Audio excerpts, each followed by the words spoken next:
Track 13. How many people do you know who have trouble sleeping at night?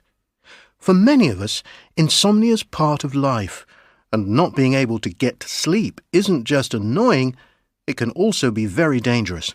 Yes, and with us today is sleep scientist Dr. Angela Moore. Welcome to the programme. Thank you. Dr. Moore, how much of a problem is this, do you think? Well, we know tiredness can cause accidents. More than 50% of road accidents in the USA are because of people driving when they're tired. That's amazing. Yes, it is, isn't it?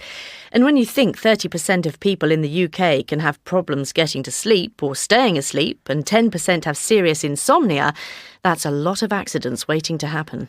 So, how much sleep do you think people are getting these days?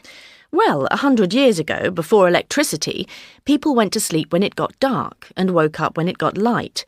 But now in our 24-hour society, we sleep about an hour and a half less than we did a century ago. Well, I've got 2 teenagers and no one can say they're sleeping less.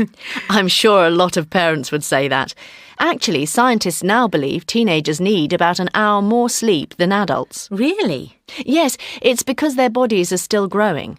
Of course, teenagers don't need as much sleep as babies and small children. They need the most sleep. It's actually older people who generally need the least amount of sleep. That's very interesting. Yes, and another interesting thing about teenagers is their body clock is different.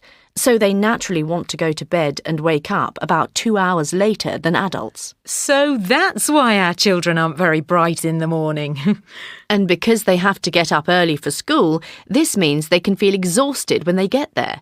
Recently, a school in the north of England decided to start lessons at 10 rather than 9. With a later starting time, fewer students missed school and the exam results in English and maths were much better than the previous year.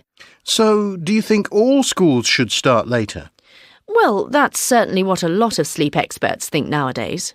So, why do we need sleep? We don't really know. Scientists used to think sleep was the only time you had complete rest. But in fact, we use about the same amount of energy when we're asleep as when we're sitting on the sofa relaxing. Really? That's very surprising.